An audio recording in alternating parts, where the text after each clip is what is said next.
Breaking news చూస్తున్నాం. పొట్టిగా ఉన్నాడని బావ ప్రాణం తీశాడు ఒక బావమర్ది.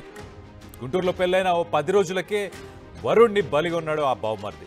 బాపట్లకు చెందిన గణేష్కు తెనాలికి చెందిన ఒక యువతితో పెళ్లి సంబంధం ఏర్పడింది. గణేష్ పొట్టిగా ఉన్నాడని పెళ్లికి నిరాకరించింది ఆ యువతికి సంబంధించిన తల్లిదండ్రులు. ఆ యువతికి సంబంధించిన తల్లిదండ్రులు నిరాకరించినా కూడా మొదటి చూపులోనే ఇటు గణేష్కి అలాగే ఆ యువతికి వీరిద్దరికీ ప్రేమ పుట్టింది. మొత్తానికైతే ఆ పెద్దలు ఒప్పుకోకపోవడంతో వాళ్ళిద్దరు కలిసి ఒక ప్రేమ పెళ్లి చేసుకోవడం జరిగింది. ఒక 10 రోజుల క్రితమే వాళ్ళకి ప్రేమ పెళ్లి జరిగింది. గణేష్ పొట్టిగా ఉన్నాడని అతన్ని ఎట్టి పరిస్థితుల్లో కూడా వదిలిపెట్టాలని చెప్పేసి బావమర్ది దుర్గారావు వార్నింగ్ ఇస్తూ వచ్చాడు. ఇప్పటిదాకా తమకు ప్రాణహాని ఉందని చెప్పేసి గణేష్ నల్లపాడు పోలీస్ స్టేషన్లో ఫిర్యాదును కూడా నమోదు చేశాడు. ఒక పక్కన ఇదంతా జరుగుతున్న సమయంలో ప్రేమ పెళ్లి కదా, మరి రిసెప్షన్ చేసుకోవాలి అనుకున్నారు.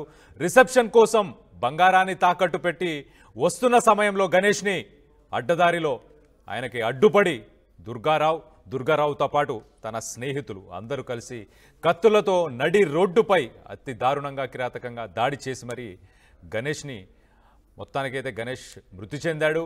దుర్గారావుతో పాటు తన స్నేహితులను పోలీసులు అయితే అరెస్ట్ చేసినట్టు తెలుస్తుంది. You are watching highly disturbing content. Viewers discretion is highly advised. జంట చూడండి, మనం ఆ ఫోటోలో చూడొచ్చు. దుర్గారావు, గణేష్, అలాగే గణేష్తో పాటు ఆ యువతి, వీళ్ళిద్దరూ కలిసి మొత్తానికైతే పెళ్లి చూపులకు వెళ్ళినప్పుడు ఆ పెళ్లి చూపుల్లోనే ఇద్దరు ఒకరినొకరు పరస్పరం ఇష్టపడి ఇద్దరు పెళ్లి చేసుకున్నారు. పెద్దలు ఒప్పుకోకపోవడంతో ఏదైతే ఒక అరేంజ్డ్ మ్యారేజ్ కావాల్సింది అది కాస్త ఒక లవ్ మ్యారేజ్, ఒక ప్రేమ వివాహంగా మారింది. మొత్తానికైతే ఇద్దరు ఒకరినొకరు ఇష్టపడ్డారు కాబట్టే పెళ్లి చేసుకున్నారు. కానీ ఆ బావమర్దికి మాత్రం తన బావ నచ్చలేదు. దుర్గారావుకి గణేష్ నచ్చలేదు. గణేష్ పొట్టిగా ఉన్నాడు, నల్లగా ఉన్నాడు, గణేష్ హైట్ సరిగ్గా లేదు, నువ్వు వాడిని వదిలేసేయి అని చెప్పేసి ఆ యువతికి కూడా బ్లాక్మెయిల్ చేయడం స్టార్ట్ చేశాడు. ఆ యువతికి కూడా ఫోన్ చేసి బెదిరించడం స్టార్ట్ చేశాడు. ఇదంతా గమనించిన గణేష్ వెంటనే ఆయన పోలీసులకు ఫిర్యాదు నమోదు చేశాడు. నాపై హత్యాయత్నం చేసే అవకాశం ఉంది, నాకు ప్రాణహాని ఉంది అంటూ ఆయన పోలీసులను కూడా ఆశ్రయించిన తర్వాత మొత్తానికైతే ప్రేమ పెళ్లి చేసుకున్న తర్వాత కొంతమంది తన ఇంటికి సంబంధించి తన గ్రామానికి సంబంధించిన పెద్దల సమక్షంలో ఒక రిసెప్షన్ని పెట్టుకోవాలనుకున్నాడు. ఆ రిసెప్షన్ పెట్టుకోవాలనుకొని కొంత బంగారాన్ని తాకట్టు పెట్టి ఆ డబ్బులు తీసుకొచ్చే సమయంలో తన బావమర్ది దుర్గారావుతో పాటు తన స్నేహితులు కొంతమంది తనని నడి రోడ్డుపై కత్తులతో అతి దారుణంగా కిరాతకంగా గణేష్ని మొత్తానికైతే మరి ఆయనను చంపేశారు. సో ఇలాంటి ఒక సంఘటన గుంటూరు జిల్లాలో చోటు చేసుకుంది. ఇలాంటి దారుణమైన సంఘటన. ఈ సంఘటన చూసినప్పుడు మీకేమనిపిస్తుంది? ఇలాంటి సంఘటనలు ఆ దుర్గారావుని ఏం చేయాలి? మీ అభిప్రాయాలను కింద కామెంట్ రూపంలో తెలియపరచండి. ఒక్కసారి దీనికి సంబంధించి తన కుటుంబ సభ్యులు ఏమంటున్నారనేది ఒక్కసారి వాళ్ళ మాటల్లోనే వినే ప్రయత్నం చేద్దాం. అబ్బాయికి వచ్చి కూడా ఈ కొలుపుల కాడించే ఈ ఉద్యోగం వచ్చింది. పసికర్లు అయి ఉన్నాయి అని నీకు ఇప్పుడు పెళ్లికి ఏం తొందర అది ఇదని అనుకున్నారు. అనుకొని మేము కూడా వద్దన్నాం. పసికర్లు తగ్గాలి, 6 నెలలు పచ్చం చేయాలి, అక్కడికి సరే అన్నారు. ఈ మధ్యోడు చేసిన పని ఇది. నంబర్లు ఇవ్వడం వల్ల మాట్లాడుకున్నారు. పెళ్లి చేసుకున్నారని తెలుసా? బయట మాకు తెలియదు, ఫోన్ లో చూసుకుంటుంటే దాన్ని చూసి మేము మా కూడా ఈ పని ఎప్పుడు జరిగిందా అని ఫోన్లు చేస్తే మాట్లాడాల, మా గొడవలో ఉండాలేమా, నేను చూస్తాలేమా అన్నాడు. నాకు జ్వరం తగిలి ఇక నేను పెట్టించుకోలేరా అన్నాక ఇట్లా అయితే అనుకున్నారు. అసలు జరిగిద్దని మాకు అసలు తెలియదు. మేము అక్కడికి నేను అన్నా, ఆ కళ్ళు అంత ఎత్తున్నాను, మనకెందుకు అయ్యి ఆ కళ్ళు ఎందుకు చేసుకొచ్చావు నువ్వు? మేము మాట్లాడుకొని మేము సంతోషంగా చేయాలనుకున్నావు. నువ్వు అక్కడవే మేము అలా కంటిన్యూలో పోతే పెంచిందండి వాళ్ళ నాన్న పోయినా వాళ్ళ అమ్మాయి కారంలో పని చేసుకుంటుంది. కారంలో పని చేసుకుని వాళ్ళు పెట్టిన పోతిని 2 తినేమంటే రేపు 2 తినేది. ఆ రూపాయలు పెంచి పెద్దోళ్ళు చేసుకుని ఉద్యోగం తెచ్చుకున్నాం. అందుకని మేము అందరూ సంతోషంగా చేసుకుంటాం అయ్యా.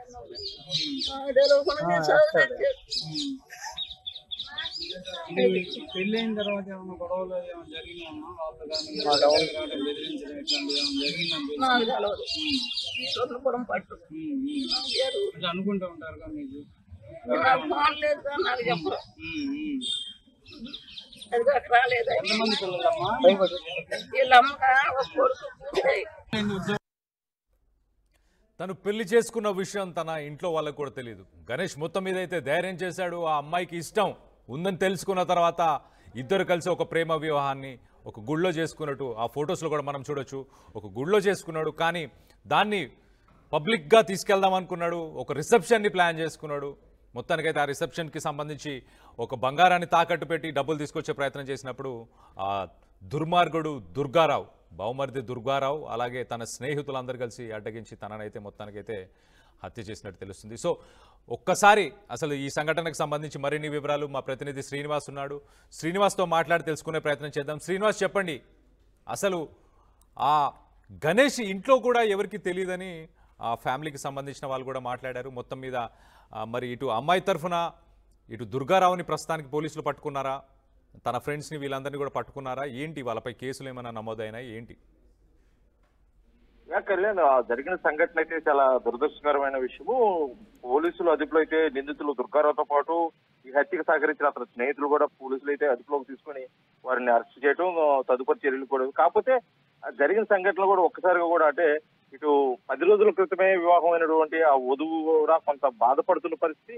అసలు తన బతుకు ఏమైంది, ఈ విధంగా అయిపోయింది, ఇంత అగమ్య గోచరంగా అయిన పరిస్థితిలో కూడా ఆమె ఏమి మాట్లాడలేని పరిస్థితిలో కూడా ఆమె ఉంటే, మరో పక్క ఇంటికి పెద్ద దిగ్గా ఉన్నారు వారు తల్లిదండ్రులు కూడా చాలా దుర్భరమైన పరిస్థితి. వాళ్ళ కుటుంబం కూడా పెద్ద కుటుంబమే కాదు, కానీ అటువంటి కుటుంబం నుంచి పెద్ద దిగ్గా ఉండాల్సిన మృతుడు ఎవరైతే ఉన్నాడో ఆ గణేష్ కూడా మృతి చెందటం పూర్తిగా అది దానికి సంబంధించి వివాహం అయి 10 రోజుల లోపలే ఈ మృతి చెందటం, అది హత్య చేయబడటం కూడా చాలా బాధాకర విషయం. జరిగిన సంఘటన అయితే వీరిద్దరూ మొదటి నుంచి కూడా ఎవరైతే వధువు ఉంది, అదేవిధంగా గణేష్ కొంతకాలంగా ప్రేమించుకొని వారు పెద్దల సమక్షంలో కూడా పెళ్లి చేసుకోవాలన్న క్రమంలో కూడా వధువు తరఫున కూడా వారు మాట్లాడటం కూడా జరిగింది. గణేష్ అంటే కుటుంబ సభ్యులకు తెలియని పరిస్థితి. గణేష్ వారు ఎవరైతే ఆమె ప్రేమించిన అమ్మాయి ఉన్నారో వాళ్ళ తల్లిదండ్రులతో మాట్లాడారు. అదే సమయంలో అమ్మాయి కొద్దిగా హైట్ గా ఉంటుంది, ఇతను చాలా పొట్టుగా ఉంటాడు, అది కాక అందవిహీనంగా ఉన్నాడు, వద్దు అని చెప్పేసి వారు ఖండించిన పరిస్థితిలో కూడా వాళ్ళ బావమరిది అంటే ఎవరైతే హత్య చేశాడో బావమరిది ఆ దుర్గారావు అయితే తీవ్రంగా ఖండించారని కూడా తెలుస్తుంది. ఎందుకంటే అతను పెళ్లి చేసుకోకూడదు, ఎట్టి పరిస్థితుల్లో పెళ్లి చేసుకుని ఒప్పుకునే పరిస్థితి లేదు, ఆ ఇంటికి మీకు సంబంధాలు ఏముండవు, ఎటువంటి ఆస్తిపాస్తులు రావు అనే క్రమంలో కూడా మొదట్లో బెదిరించినట్టుగా కూడా సమాచారం ఉంది. కానీ ఆ అమ్మాయి అవేమీ పట్టించుకోకుండా ఖచ్చితంగా ప్రేమించిన వ్యక్తిని వివాహం చేసుకోవాలని చెప్పేసి 10 రోజుల క్రితం గణేష్ అదేవిధంగా ఎవరైతే ప్రేమికులు వాళ్ళిద్దరు ఉన్నారో వారి వివాహం కూడా చేసుకోవడం జరిగింది ఒక గుళ్ళో. కాకపోతే దానికి సంబంధించి వివాహం చేసుకున్నాడు అని ఈ ఎవరైతే ఈ వధువు ఇంట్లో తెలిసిన తర్వాత వారు కొంత అలజడి కూడా సృష్టించారు. ఆ అబ్బాయిని ఖచ్చితంగా వదిలిపెట్టాలని చెప్పి అమ్మాయి మీద కూడా కొంత ఒత్తిడి చేస్తున్న క్రమంలో ఇది పంచాయతీ కాస్త పెద్దల దగ్గరికి వెళ్ళింది. పెద్దలు కూడా ఏమి తేల్చలేని పరిస్థితిలో ఉన్న నేపథ్యంలో దీన్ని ఎలాగైనా లీగలైజ్ చేయాలని చెప్పేసి పోలీస్ స్టేషన్ కూడా సంప్రదించి నేనైతే ఎవరైతే ప్రేమ వివాహం చేసుకున్నారో వారి కుటుంబం నుంచి కూడా నాకు ప్రాణహాని ఉందని చెప్పేసి కూడా పోలీసులకు తెలియజేసినట్టు సమాచారం. దీన్ని లీగలైజ్ చేయాలి, అది కాక వివాహం చేసుకుని 10 మంది తెలియాలి, అందరి మధ్య ఆనందంగా ఉండాలన్న క్రమంలో కూడా రిసెప్షన్ ఏర్పాటు చేసుకునే క్రమంలో అతని దగ్గర సమయానికి డబ్బులు లేక ఉన్న బంగారాన్ని తాకట్టు పెట్టి తీసుకొచ్చి ఆ మరుసటి రోజు ఆ రిసెప్షన్ ఏర్పాటు చేసుకునే క్రమంలో ఉండగా ఇది పూర్తిగా కూడా మొదటి నుంచి వ్యతిరేకిస్తున్నటువంటి ఎవరైతే వధువు కుటుంబ సభ్యులు అదేవిధంగా అతని అన్నయ్య దుర్గారావు పూర్తిగా దీన్ని ఒక ప్లాన్ గా ఉపయోగించుకుని వారి స్నేహితుల సహకారంతో కూడా అతను వస్తున్న వాళ్ళు ప్లాన్ ప్రకారంగా కూడా నడి రోడ్డుపై కత్తులతో దాడి చేయడం, అతను మృతి చెందడం కూడా జరిగింది. కాకపోతే జరిగిన సంఘటనలో ఇది కేవలం అది ఒక కారణంగా చూస్తున్నారు, కానీ దీంట్లో కొద్దిగా ఇంటర్ కాస్ట్ మ్యారేజ్ కోణంలో అదేవిధంగా వారి మధ్య కొంత ఆర్థిక పరమైన వ్యత్యాసం కూడా ఉంది. అదేవిధంగా ఆ అమ్మాయి హైట్ గా ఉంటుంది, ఇతను కొద్దిగా పొట్టిగా ఉంటాడని చెప్పేసి కోణంలో ఉన్నారు.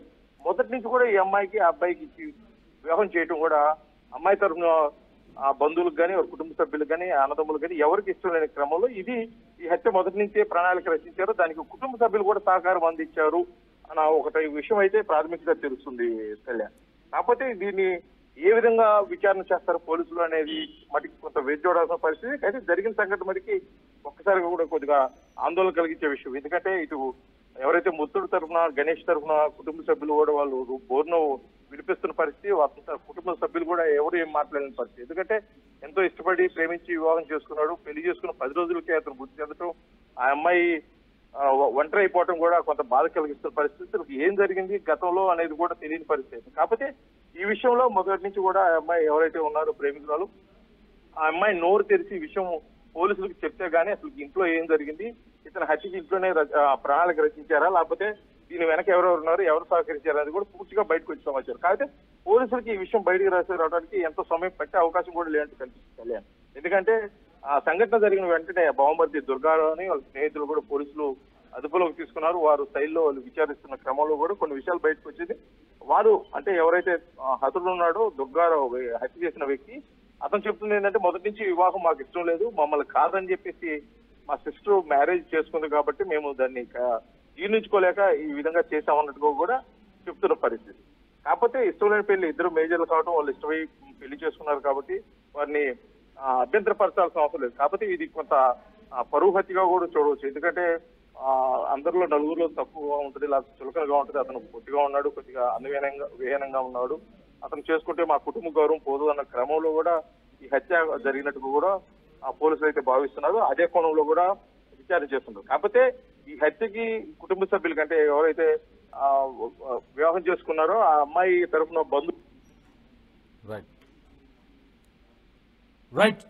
Right Srinivas, thanks for the update. మొత్తానికైతే బాపట్లకు చెందిన గణేష్, అలాగే తెనాలికి చెందిన ఒక యువతి, వీళ్ళిద్దరికీ పెళ్లి చూపులైనాయి. పెళ్లి చూపులైన తర్వాత కొంతకాలం వీరిరువురి ఇళ్లలో కూడా ఆ అమ్మాయి కొద్దిగా హైట్ ఉంది, నువ్వు కొంచెం చిన్నగా ఉన్నావు, నువ్వు కొద్దిగా పొట్టిగా ఉన్నావు కాబట్టి ఇది చేసుకోకపోవడమే మంచిది అని చెప్పేసి గణేష్కి సంబంధించిన కుటుంబ సభ్యులు, అలాగే యువతికి సంబంధించిన కుటుంబ సభ్యులు ఇరువురు అనుకున్నారు. కానీ గణేష్ అలాగే యువతి వీళ్ళిద్దరి మధ్యలో మాత్రం ప్రేమ చిగురించింది. ఆ ప్రేమ కాస్త పెళ్లికి దారి తీసింది. ఆ పెద్దలు ఒప్పుకున్నా ఒప్పుకోకపోయినా ఖచ్చితంగా మేము పెళ్లి చేసుకుంటాం అనుకున్నారు. ఒక గుడికి వెళ్ళారు. ఆ ఫోటోలో మనం చాలా క్లియర్గా చూడొచ్చు. ఒక గుడికి వెళ్ళి వాళ్ళైతే పెళ్లి చేసుకున్నారు. కానీ ఆ పెళ్లి తర్వాత ఒక పంచాయతీ పెట్టినా కూడా ఆ పెద్దలు అంగీకరించలేదు. మొత్తానికైతే ఇటు గణేష్కి సంబంధించిన బంధువులకు మాత్రం పెళ్ళి అయినట్టు కూడా తెలియదు ఇప్పటిదాకా. మొత్తానికైతే ఆ పెళ్లిని ఆమోదించాలి అందరూ అన్న ఉద్దేశంతో ఒక రిసెప్షన్ని ప్లాన్ చేసుకునే ప్రయత్నంలో ఉన్నప్పుడు గణేష్ని అతి దారుణంగా, అతి కిరాతకంగా తన బావమరిదే, నా బావ పొట్టిగా ఉన్నాడు, నాకు ఆ వాడు వద్దు అని చెప్పేసి ఆ యువతికి కూడా చాలాసార్లు చెప్పాడు. ఆ బావమరిది దుర్గారావు, ఆ దుర్గారావుతో పాటు ఆ దుర్గారావు స్నేహితులు కొంతమంది కలిసి ఆ గణేష్ని అతి దారుణంగా, అతి కిరాతకంగా పొట్టున పెట్టుకున్నారు. సో మొత్తానికైతే ఇలాంటి ఒక దారుణమైన సంఘటన గుంటూరు జిల్లాలో చోటు చేసుకుంది. దీనికి సంబంధించి మీరేమనుకుంటున్నారనేది మీ అభిప్రాయాలను కింద కామెంట్ రూపంలో తెలియపరచండి. And you are watching highly disturbing content. Viewers' discretion is highly advised.